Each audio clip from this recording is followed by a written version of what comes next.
तुम्ही ब्लाऊज शिवत असाल, ब्लाऊज शिवल्यानंतर असे छोटे छोटे तुकडे उरतात, त्या तुकड्यांचा तुम्ही असा उपयोग करू शकता।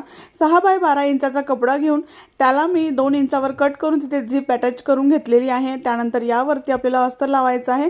अस्तरचं मेजरमेंटसुद्धा मी स्क्रीनवरती दिलेलं आहे। त्यानंतर जो तुकडा आपण कट केलेला होता तो याला जॉईन करायचा, त्यानंतर याला रनर टाकून घ्यायचा, परत एक झिप घ्यायची।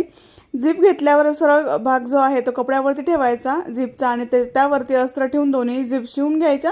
त्यानंतर आतला कपडा बाहेर काढून घ्यायचा, त्यामध्ये या रनर टाकायचं, रनर काढून परत लावायचं, म्हणजे दोन्ही बाजू ज्या आहेत त्या आपल्याला बंद मिळते। त्यानंतर झिपवरती झिप ठेवायची आणि मग आपल्याला एवढा भाग ओपन ठेवायचा आणि सगळ्या बाजूने शिवून घ्यायचं आणि 1 बाय 1 इंचाचा आपल्याला असा बॉक्स तयार करायचा आहे चारही बाजूंनी। आणि इथे आपण बेस तयार केलेला आहे। तर याचा डिटेल व्हिडिओचा लिंक तुम्हाला फोटोच्या खाली, माझ्या फोटोच्या खाली जिथे त्रिकोण आहे तिथे तुम्हाला भेटून जाईल। याची रुंदी आणि उंची जी आहे ती 5 बाय 5.5 इंच तयार झालेली आहे। आवडला असेल पाऊच तर एक लाईक नक्की करा, शेअर करा आणि सबस्क्राईब करा।